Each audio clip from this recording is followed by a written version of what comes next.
Hello दोस्तों, कैसे हैं आप लोग। आज एक बहुत इंपॉर्टेंट टॉपिक पे बात करेंगे। मैं जल्दी से जिस्ट दे देता हूं। अगर आप एक प्रोडक्ट बना रहे हैं, कोई भी प्रोडक्ट हो, हम वॉशिंग पाउडर की भी बात करके आपको समझाएंगे। वैसे आपका कोई भी प्रोडक्ट हो तो उसकी सबसे पहले आपको सेलिंग प्राइस, बेचने की कीमत, बनाने की कीमत और एमआरपी के बारे में जानकारी चाहिए। तो ये कैसे निकालते हैं, MRP, selling price, cost price कैसे डिसाइड करते हैं किसी भी प्रोडक्ट के लिए, इसके लिए आप ये वीडियो पूरा एंड तक देखिए और चैनल को सब्सक्राइब कर दीजिए। ऐसे ही इंपॉर्टेंट सेल्स टिप्स आपको मिलती रहेंगी। Hytron industries India private limited Kanpur में 60 सालों से आप लोगों को raw materials, machines, washing powder से और एफएमसीजी क्लीनिंग प्रोडक्ट्स की दे रहा है और ऐसी इंफॉर्मेटिव वीडियोस बना रहा है। थैंक यू दोस्तों, आगे इसको पूरा देखते रहिए और एंड तक इसमें करिएगा और कमेंट करके बताइएगा कि ये वीडियो कैसा लगा। तो हम लोग शुरू करते हैं। सर, एक हमारे पास गेस्ट हैं आज। सर, कहाँ से आए? मैं सर हिमाचल से आया हूँ, हिमाचल से? बिलासपुर से। अच्छा मेरा जी। नाम है सुरेंद्र सोनी। सुरेंद्र जी, कितना दूर होगा अपना यहाँ से हिमाचल? यहाँ से मैं आऊँ सर 1000 किलोमीटर। 1000 किलोमीटर से। तो सर इतनी दूर से आप आए तो इसके लिए आपने मेरी कई वीडियोस देखी होंगी। मैं आपकी वीडियो सर कम से कम 1 साल से देख रहा हूँ। 1 साल से आप देख रहे हैं? मतलब बाकी की जगह से आपका जो एक सबसे पहले जो आपकी जो फीलिंग है जी कि अपने कस्टमर के लिए एक जी भाई की तरह ट्रीट करना, जी, उनकी जी। प्रॉब्लम को अपनी प्रॉब्लम समझना, बिल्कुल। वो एक मेन चीज़ होती है। अच्छा जी। तो इसी को देख के मैं आपके पास आया हूँ। Thank you so much sir. अगर आपको मेरी चीज़ कोई भी अच्छी लगी और मेरी बात तक आप तक पहुंची तो हम लोग आज यही एक प्रॉब्लम है, बर्निंग प्रॉब्लम है, ये सभी की है। तो हम लोग एक वीडियो इसी पे पूरा बना रहे हैं कि लोगों को यही नहीं पता होता कि जैसे हम लोग जैसे काम स्टार्ट कर रहे हैं तो सबसे पहले एक एमआरपी को कैसे, मतलब मैक्सिमम रिटेल प्राइस, बेचने की कीमत को कैसे डिसाइड करें। उसी हिसाब से आपकी सेलिंग प्राइस मीन्स बेचने की कीमत, आपका प्रॉफिट मार्जिन और कॉस्ट प्राइस मीन्स बनाने की लागत, ये कैसे किसी भी प्रोडक्ट की डिसाइड करते हैं। तो मैं एक प्रोडक्ट ले लेता हूँ, वॉशिंग पाउडर, क्योंकि हम लोग इस पर चर्चा कर रहे हैं और एक अंदाज़ा सभी लोगों को दे देता हूँ। बाकी लोग अपने अपने प्रोडक्ट के हिसाब से इसी रेशियो से या पैटर्न से चीज़ों को निकाल सकते हैं। सिस्टम सेम है, बस प्रोडक्ट अलग अलग हो सकता है। तो हम लोग क्या करते हैं कि सबसे पहले एमआरपी देखिए। एमआरपी का मतलब होता है कि जिस रेट पे जो कस्टमर, जो एंड यूज़र है, उस प्रोडक्ट को बाजार से खरीदता है। ठीक। अब कई वर्ग हैं सोसाइटी में। एक है हाई क्लास, ये आप मान के चलिए कि अच्छे प्रोडक्ट को देखते हैं, गाड़ियों में चलते हैं, एसी गाड़ियों में चलते हैं, ठीक है, और एसी टू एसी मूव करते हैं। इनके कपड़े भी वॉशिंग पाउडर के लिहाज से देखें तो ज़्यादा गंदे नहीं होते हैं, लेकिन उतने गंदे नहीं होते, कभी कभार ज़्यादा गंदे होते हैं। तो इसके हिसाब से हम लोग इसकी रेंज को भी डिसाइड करते हैं। ये लोग 100 में 3 kg ऐसा वॉशिंग पाउडर नहीं खरीदते हैं, चीप वॉशिंग पाउडर नहीं लेते हैं। तो ये एक अच्छी क्वालिटी, जैसे अगर अपने यहाँ पे देखेंगे, अगर हम ब्रांड से कंपेयर करें तो एक सर्फ एक्सेल आता है बाजार में, ये 130 रुपये में 1 kg आता है। आपके यहाँ पे यही आता होगा? इतना ही सर, इतना ही है रेट। तो इस रेट पे अगर हम लोग इसको बनाते हैं, डिसाइड करते हैं, एमआरपी को डिसाइड करते हैं, तो इसमें अगर मान लीजिए हमने 130 के लायक प्रोडक्ट बनाया, तो अगर हम इसी को एक बेस बना लेते हैं, हमारे लीजिए हम लोग आज सर्फ एक्सेल की क्वालिटी बना रहे हैं, ठीक। तो सर्फ एक्सेल की क्वालिटी बनाने में अगर हमने एमआरपी 130 चुनी, उन लोगों को टारगेट करते हुए चुनी कि जो इसको खरीद सकते हैं। ऐसा नहीं है कि इसमें 100 में 3 kg वाला सर्फ एक्सेल यूज कर पाएगा, क्योंकि उसके लिए महंगा प्रोडक्ट है। या जो मिड सेगमेंट में मिडिल क्लास लोग होते हैं, वो जैसे 70 रुपये, 80 रुपये या 60 रुपये में 1 kg का प्रोडक्ट बेच खरीदते हैं, तो उनके हिसाब से प्रोडक्ट की अलग डिजाइनिंग होती है, उस हिसाब से अलग एमआरपी को टारगेट किया जाता है और सेट किया जाता है। तो आपको ना प्रोडक्ट की एमआरपी अपने टारगेट ऑडियंस के हिसाब से सेट करनी है। टारगेट ऑडियंस का मतलब है कि जिनको आप माल देना चाहते हैं उन्हीं के हिसाब से। अब मिडिल सेगमेंट में मुझे ऐसा लगता है कि ज़्यादा जनता है, मान के चलिए कि 60% जनता ऐसी है कि जो अपने देश में मिडिल क्लास है के हिसाब से। तो इसमें अगर हम लोग अपने ब्रांड को लॉन्च करें या निकालें तो वहाँ पे बेचने का हमारा सिस्टम काफ़ी ईजी हो सकता है और यहाँ पे ज़्यादा हमको टीवी ऐड करने की भी ज़रूरत नहीं होती है। क्यों? क्योंकि यहाँ पे लोग आपका प्रोडक्ट गिफ्ट के तौर पे, स्कीम के तौर पे, ऐड के तौर पे या क्वालिटी के तौर पे भी आपसे खरीद सकते हैं। तो अगर हम लोग 130 पे ना जाके अगर हम स्टार्ट कर रहे हैं बिजनेस, तो हम लोग, मैं आपसे कहूँगा कि 70 रुपये एक जो प्रोडक्ट आते हैं, जिसमें आता है आपका घड़ी आता है, फेना आता है, ठीक है, व्हील आता है, तो इनके हिसाब से हम लोग अगर इस प्रोडक्ट को डिज़ाइन करेंगे तो इसकी अगर हम लोग कॉस्ट प्राइस को जाने तो कॉस्ट प्राइस वो कीमत होनी चाहिए कि जिस पे ये प्रोडक्ट बन रहा है, और जब इसको हम लोग डिस्ट्रीब्यूटर को देंगे, रिटेलर को देंगे, या रिटेलर वो होता है दुकानदार, या होलसेलर को देते हैं। होलसेलर भी मार्केट कई जगहों पे होती है। सर, आपका भी कोई भी एक्सपीरियंस है, कभी भी मार्केट में आज से पहले गए? इसके आपने कभी मार्केटिंग के लिए कुछ भी आपने इसमें होमवर्क किया है अभी? मैंने सर मार्केटिंग की है, लेकिन इस चीज़ की नहीं की। नहीं किया। आप किस चीज़ में थे पहले? मैं सर एक्चुअली मैं एमए हूँ, बीएड हूँ, अच्छा। एमसीए हूँ। जी जी जी। मैं पहले टेलीकम्युनिकेशन में काम करता था चंडीगढ़ में, जी। लेकिन ये जो कोरोना पीरियड हाँ, चला हाँ, हाँ। तो हमारी कंपनी बंद हो गई। अच्छा। उसके बाद मैंने सोचा कि कोई ऐसा काम करता हूँ कि जिसमें अपना काम कर सकूँ, तो मैंने एज एक्सपीरियंस मार्केटिंग की। तो अच्छा। हमारे वहाँ हिमाचल में एक कामधेनु है, हाँ, उसमें मैंने काम किया, हाँ। और भी उसमें मैंने काम किया। मतलब आप कस्टमर्स तक और दुकानों तक माल को कामधेनु का भी पहुंचाए होंगे आप लोग? बिल्कुल बिल्कुल। तो और ये एक एक्सपीरियंस आपके पास प्रायर है?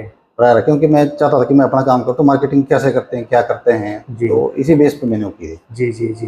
तो जब मार्केट में आप लोग जाते होंगे तो आपके जो दुकानों पे जाते होंगे, अगर एक नया प्रोडक्ट आपने प्लेस किया तो आपके पास लोगों के क्या सवाल आते होंगे? मतलब ये नया प्रोडक्ट में क्या दिक्कतें आती हैं प्लेस करने में?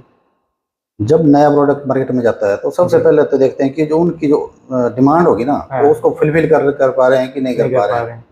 प्राइस रेंज में है कि नहीं? प्राइस, सबसे हाँ, पहले तो आदमी ये देखता है कि उसके दायरे में वो दायरे में है प्रोडक्ट कि है नहीं कि है। नहीं। अगर उस रेंज में है तो उतना हाँ, वो बेनिफिटेबल है भी कि नहीं है, है तो कि सबसे नहीं। पहले वो देखेंगे, फिर उसको वैल्यू यूज। फॉर मनी देखते हैं। हाँ जी, फिर वो इसको यूज करेंगे। फिर उसके बाद थोड़ा टाइम लगेगा, 2 महीने 3 महीने इसके हाँ। लिए। तो फिर वो देखेंगे कि इसकी डिमांड बढ़ रही है बढ़ रही है कि नहीं बढ़ रही है। नहीं बढ़ रही तो अगर प्रोडक्ट में क्वालिटी है तो डिमांड डिमांड आएगी। आएगी।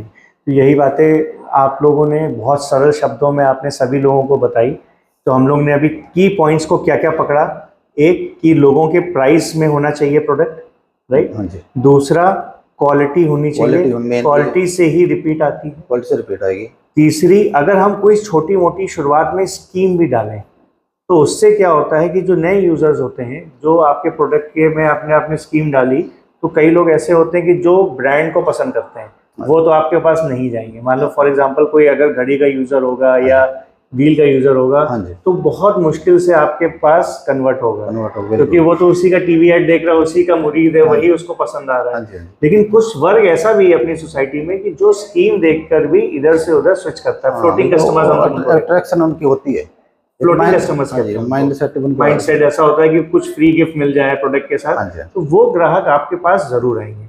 तो मैं हर एक से ही कहता हूँ कि अगर आप 10 को प्रोडक्ट देते हो तो अगर आपके पास 3 कस्टमर 4 कस्टमर भी बने ना, तो आप अच्छा कर रहे हो। शुरुआत में ये भी एक अच्छा नंबर है, 0 से तो ऊपर है, हाँ जी, क्योंकि पहला दिन किसी का भी अच्छा नहीं होता, हाँ जी, 10 दिन भी किसी के अच्छे नहीं होते हैं।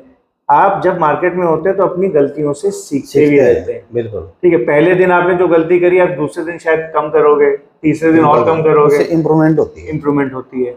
और अपनी सेल्स पिच पे भी हमको ध्यान देना है, क्योंकि सबसे ज्यादा जरूरी सेल्स पिच है। हमने अच्छी क्वालिटी भी बना ली, लेकिन उसके बाद भी कई लोग उसको बेच नहीं पाते। क्यों? क्योंकि उनको सेल्स पिच नहीं पता। हाँ, सेल्स पिच पता नहीं। ठीक है, उनके बाद मार्केटिंग नहीं पता उनको कि मार्केट में जाके कैसे अप्रोच रखना है, लोगों को कैसे अपनी क्वालिटी को दिखाना है, कैसे अपने माल को बेचना है, ये सब भी नहीं पता होता है बहुत सारे लोगों को। इफेक्ट होता है। और सबसे ज्यादा जरूरी ये है कि जैसे मैं आप लोगों को बताऊंगा आज की कैसे बेचना है, सेल्स पिच को क्या रखना है। सेल्स पिच बहुत जरूरी है सर, आपके लिए भी एक ये होगी। आप ऑलरेडी इस काम को कर रहे हैं, हो सकता है आप बेटर कुछ चीज जानते हो, लेकिन जो मेरा नॉलेज है, जो मैं मार्केटिंग करता हूँ या मेरे को टीम बताती है मेरी जो मार्केटिंग की है, कि सेल्स पिच हम लोग क्या रखते हैं। तो हम लोग देखिए क्या है कि आपको एक सबसे इंपॉर्टेंट बात बताता हूँ कि जब आप बाजार में जाओ ना, तो सबसे पहले क्वालिटी मत दिखाओ। हर व्यक्ति आपकी चीज से पहले अपने इंटरेस्ट की बात करता है।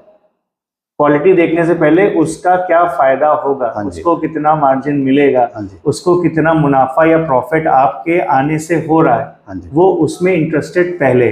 तो मेरे यहाँ पे भी जो सेल्स स्टाफ जाता है ना सर मार्केट में, तो पहले ना कस्टमर को प्रॉफिट, मतलब रिटेलर को, कस्टमर मतलब रिटेलर दुकानदार को, सबसे पहले उसकी बात करता है। कहता है कि दोस्त हमारी कंपनी से, हम ये इस कंपनी से, फलाना कंपनी से आए, ये प्रोडक्ट लेके आए, हमारी कंपनी की बहुत अच्छी स्कीम है, पहले आप स्कीम समझ लीजिए, प्रोडक्ट मैं आपको बाद में दिखाऊंगा। फिर मैं उसको मुनाफा दिखाया जाता है, उसको स्कीम दिखाई जाती है, उसको दिखाया जाता है कि फलाना ब्रांड में 5 मिल रहा तो हम आपको 12 दे रहे हैं, 10 दे रहे हैं, दूसरे से बेटर दे रहे हैं, दूसरे से बेटर स्कीम दे रहे हैं, दूसरा स्कीम नहीं लगा रहा, हम स्कीम दे रहे हैं, इसके साथ एक ये फ्री है। आपको भी स्कीम दी जा रही है, डिस्ट्रीब्यूटर को भी दी जा रही है और कस्टमर को भी दी जा रही है, तो तीनों लेवल पे स्कीम लगी हुई है। तो जब वो आपको, जब किसी भी व्यक्ति को आप उसका फायदा पहले दिखाओगे, ठीक है, आप गलत नहीं कर रहे हो सर, यही दुनिया ऐसी ही चलती है कि आदमी आजकल पहले फायदा सुनने में बैठा है, अगर आपने उसको फायदा नहीं बताया तो आपको वो टाइम भी नहीं देता। बिजनेस पॉइंट ऑफ व्यू से जो है ना, ये एक मेन चीज होती है सर। देखो बिजनेस इज ऑलवेज, मैं हमेशा बोलता हूँ, हर वीडियो में बोलता हूँ, आपने भी शायद सुना होगा, विन विन। हाँ, बिल्कुल सर। ठीक है, तो अगर मेरा कुछ फायदा और आपका कुछ फायदा तो हमारे बीच में व्यापार होगा, नहीं तो व्यापार नहीं होगा। तो आप किसी के पास भी अपनी सेल्स को लेके जाएं, आपकी प्राइस लिस्ट तैयार होनी चाहिए। देखिए एक हमारे पास प्राइस लिस्ट है सर, आप देख सकते हैं, एक हमारी प्रोडक्ट प्राइस लिस्ट है, एक प्रोडक्ट प्राइस लिस्ट जिसमें आपका डिस्ट्रीब्यूशन का, बोरी का प्राइस, रिटेलर का प्राइस, मार्जिन सबके और स्कीम, इतनी चीज़ें पहले से तैयार होनी चाहिए। जिन भी लोगों को प्राइस लिस्ट बनाना नहीं आता वो मेरे से या टीम से संपर्क कर सकते हैं, हम आपको सिखा सकते हैं, क्योंकि हम इस काम को 60 सालों से कर रहे हैं। तो एक प्राइस लिस्ट बनाना सबसे इंपॉर्टेंट है। हम आपको एक फॉर्मेट दे सकते हैं प्राइस लिस्ट का, आप उसी फॉर्मेट के हिसाब से अपनी बोरी का रेट और हर चीज़ भर सकते हैं, अपने हिसाब से उसमें स्कीम लगा सकते हैं, ताकि आपको भी एक आइडिया हो जाए बाजार में जाने से पहले प्राइस लिस्ट चाहिए। अगर आप इस प्राइस लिस्ट को पाना चाहते हैं तो कमेंट करके बताइए। अगर आपको प्राइस लिस्ट आती है तो और लोगों से शेयर करना चाहते हैं तो भी आप अपनी प्राइस लिस्ट हमारी टीम से शेयर कर सकते हैं। हम उसी प्राइस लिस्ट को अगले वीडियो में या कभी किसी मेरे प्यारे दोस्त को शेयर कर सकते हैं जिनको नीड है। और बताइए ज़रूर कि आपको अगर प्राइस लिस्ट बनाना नहीं आता तो आप हमारी टीम के दिए हुए नंबर से भी कांटेक्ट करिए। तो मैं आपसे ये कहूँगा सर, बाज़ार में जाने से पहले तो प्राइस लिस्ट बहुत इंपॉर्टेंट है कि एक दायरा सेट करना है, एमआरपी सेट करनी है कि हम प्रोडक्ट लाए किस वर्क के लिए, हाई क्लास के लिए, मिडिल क्लास के लिए कि लो क्लास के लिए। जब हम ये डिसाइड करेंगे, क्योंकि देखिए हर प्रोडक्ट हर एक के लिए नहीं बना है। अगर मैं एक मर्सिडीज गाड़ी से चलते आदमी को अगर वो प्रोडक्ट दे दूं जो एक साइकिल वाले के लिए बनाया गया है तो वो प्रोडक्ट उसको पसंद नहीं आएगा। तो हर एक को ध्यान में रखते हुए सभी कंपनियां, दुनिया की सभी कंपनियां प्रोडक्ट को डिसाइड करती है। चाहे आप सैमसंग का मोबाइल ले लो, चाहे आप एप्पल का मोबाइल ले लो, सबकी अलग अलग रेंज के मोबाइल हैं, सब अलग अलग रेंज के कार्स बना रहे हैं, सबके दायरे के हिसाब से कार्स बना रहे हैं कि जिसका जो दायरा है। वैसे ही वॉशिंग पाउडर में भी है या एफएमसीजी क्लीनिंग प्रोडक्ट्स में भी है, एक दायरा सेट होता है। तो आप पहले सबसे तो दायरा सेट करो, एमआरपी सेट करो कि किसको देना है। सेकंड, अब एमआरपी के हिसाब से आपको प्रोडक्ट बनाना है। तो मान लीजिए अगर आपकी एमआरपी आपने सेट कर दी 100 रुपये, तो मैं आदमी से यही कहता हूँ कि अगर आपको रिपीट चाहिए, क्वालिटी कैसे डिसाइड करें अच्छी है, तो रिपीट चाहिए तो कम से कम उसकी बनाने की लागत, कॉस्ट प्राइस आपकी 40 रुपये होनी चाहिए। अगर आपने 100 रुपये में किसी को कोई प्रोडक्ट दे रहे हो तो कम से कम 40 रुपये का तो कच्चा माल उसमें डालना चाहिए। पैकिंग के साथ कम से कम 50 रुपये पैकिंग वैकिंग ट्रांसपोर्ट लेके 50 रुपये होना चाहिए, तभी कस्टमर को पसंद आएगा। ये हमारा मिनिमम कट ऑफ है। कोई भी चीज़ 100 रुपये की अगर किसी को दे रहे हो, अगर आप 15 रुपये की बनाओगे, 20 रुपये की बनाओगे या 30 रुपये की बनाओगे तो ग्राहक को पसंद नहीं आएगी, उसमें रिपीट नहीं मिलेगी, वो खराब चीज़ होगी, खराब हो जाएगी। अच्छा, ये भी कैसे डिसाइड करें कि क्वालिटी क्या होती है, ये भी बहुत इंपॉर्टेंट एक बात है। देखिए बाजार में मिलने वाला जो भी आपने दायरा सेट किया, जैसे आपने 70 रुपये का एक दायरा सेट कर लिया, अब 70 रुपये में देख लो कौन कौन से बड़े ब्रांड्स हैं जो इंडिया लेवल पे चल रहे हैं, लोकल लेवल पे चल रहे हैं, उनकी सैंपल्स बाजार से इकट्ठा कर लो, उसकी झाग सफाई एक क्वांटिटी पे, वैसे 10 ग्राम पाउडर ही तौलो, उसकी झाग सफाई उसकी देखो कितनी आ रही है, और जो प्रोडक्ट तुम डिसाइड कर रहे हो, बना रहे हो अपने एक रेंज पे, उससे उसको कंपेयर करो। जब कंपेयर करोगे, अगर उससे अच्छा है तो मतलब आप उससे अच्छी क्वालिटी बना पाएंगे, अगर उसके बराबर भी है तो भी आप अच्छा कर रहे हैं, उससे नीचे नहीं चल पाएगा।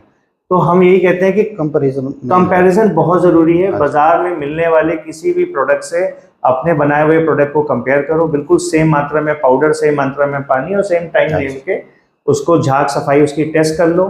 जब टेस्ट कर लोगे, इसके कई वीडियोस मैंने बनाए हुए हैं, आप मेरे चैनल पे जाइए, कई वीडियोस हैं जो नए यूजर्स, जो भी नए व्यूअर्स इस चैनल पे अभी आए हैं, तो उनके लिए है कि आप और भी वीडियोस देखिए। तो सर आपने देखे होंगे ऐसे मेरे वीडियोस, बिल्कुल सब चैनल पे है मेरे, मैंने कई चीज़ें बहुत एक्सप्लेनेटरी दी हुई हैं कि झाग कैसे बनाते हैं, मैंने तो सेव करके रखी है चीज़ें। अच्छा, चलिए थैंक यू सो मच। तो ये बहुत ज़रूरी है, और स्कीम दीजिए। और एक इम्पॉर्टेंट और बात है कि एड, लोकल लेवल की ऐड होनी चाहिए, एडवर्टीजमेंट बहुत ज़रूरी है। टीवी ऐड की मैं बात नहीं कर रहा हूँ, एक बैनर पोस्टर हम अफोर्ड कर सकते हैं, ठीक है, जो भी दुकान का काउंटर है वहाँ जाके बैनर पोस्टर लगा सकते हैं, जिससे कोई भी ग्राहक आएगा, आपका पोस्टर देखेगा, उसमें आपकी स्कीम देखेगा तो उसके दिमाग में आएगा कि इस प्रोडक्ट को एक बार इस्तेमाल करें। मैं आपको थोड़े दिन पहले बताता हूँ कि मैंने एक घड़ी का ऐड देखा था, घड़ी ने 4 पैकेट या 5 पैकेट के साथ एक पैकेट फ्री डाला, तो उससे एक मन को कहा कि यार इसने स्कीम डाली तो इसको एक बार इस्तेमाल करें। तो हम इस सारी चीज़ों को इस तरीके से बनाएंगे और इस तरीके से इसको बाजार में जब आप देंगे तो आपको भी अच्छे रिजल्ट्स मिलेंगे। और सर कुछ आप अपना एक्सपीरियंस शेयर कर सकते हैं कि हिमाचल में आपका और लोगों के साथ क्या एक्सपीरियंस रहा, अगर कुछ हमारे ग्राहकों को भी बता सकते हैं कि अगर जो भी हिमाचल से हैं तो उनका भी एक एक्सपीरियंस अच्छा हो। किस चीज़ की बात? मतलब वॉशिंग पाउडर या कोई भी, जैसे आपने प्रोडक्ट बेचा तो उसमें वहाँ के लोगों की पसंद क्या रहती है? बहुत हाई क्लास प्रोडक्ट लेते हैं, मिडिल क्लास लेते हैं या लो क्लास लेते हैं? नहीं, प्रोडक्ट सारे चलते हैं सर, सारे लेकिन एक रेंज होती है। जैसे हाई क्लास चलेंगे 10%, अच्छा, और मिडिल क्लास चलेंगे आपके 60-70%, 60-70%, लोअर चलेंगे आपके 20-25%। 20-25, एक रेंज होती है। तो जैसे आप जिस कंपनी में काम करते थे, क्या वो भी मल्टीपल रेंज में प्रोडक्ट निकालते थे कि उनका किसको टारगेट करते थे? उनके भी अलग अलग प्रोडक्ट होते हैं, अलग अलग होते हैं। जैसे हाई क्लास के लिए उसके लिए अलग रेंज का होगा, मिडिल के लिए अलग होगा, और लोअर के लिए अलग से अलग होगा। मतलब सोसाइटी में जैसे डिमांड होगी उसको फिलअप करते हैं, वैसे फिलअप कि डिमांड को किस तरह हमने भरना है, उसी ढंग से वो रेंज बनाई जाती है। सही बात है। तभी उसको तो क्या ये बात सत्य है कि अगर हम एक प्रोडक्ट बना लें और सभी रेंज वालों को दें तो क्या वो नहीं चलेगा कि चलेगा? आपके हिसाब से आपका व्यू पॉइंट क्या है मार्केट को जाकर?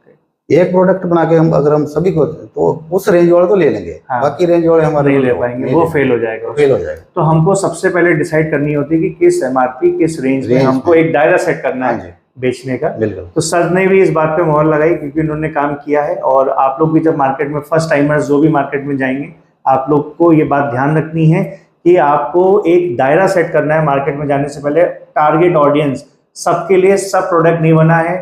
100 में अगर आप लोग 3 kg वाला प्रोडक्ट बना रहे हैं तो उसी मार्केट में जाएंगे तभी वो बिकेगा। अगर आप सर्फ एक्सेल की मार्केट में चले जाएंगे तो वो नहीं बिकेगा। सर्फ एक्सेल की मार्केट में सर्फ एक्सेल जैसा ही प्रोडक्ट, वैसे ही ग्राहक आएंगे उसको लेने के लिए, और मार्केट में वैसे सभी प्रोडक्ट हैं लेकिन हर एक के ग्राहक बटे हुए हैं।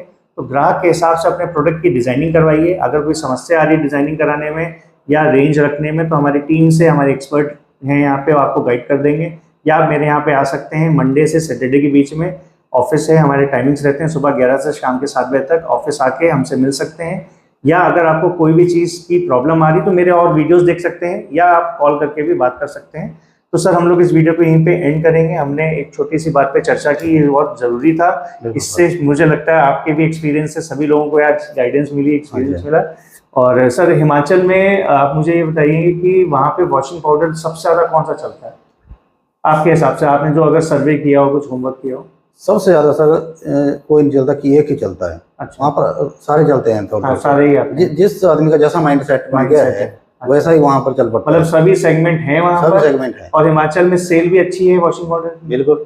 और वहाँ पे क्या डेली लोग कपड़ा धोते हैं क्योंकि वहाँ पे ठंड ज्यादा रहती है, या उसके हिसाब से मैं पूछ रहा हूँ? कपड़ा तो डेली धोया जाता है। डेली धोया जाता है, मतलब अगर मौसम ठंडा भी है तो भी कपड़ा लोग धो लेते हैं? तब भी कपड़ा धोया जाता है। अच्छा, मौसम गर्म है तब भी। पानी को क्या गर्म करते हैं धोते समय कि बिल्कुल ठंडे उसमें धोते हैं?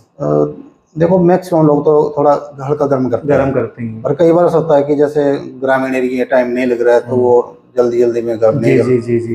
देखिए सर, मैंने ये सारे क्वेश्चंस इसलिए पूछे क्योंकि क्या होता है कि गर्म पानी में भी जल्दी रिजल्ट देता है पाउडर, ठंडे पानी में देर से झाग बनती है, सफाई होती है।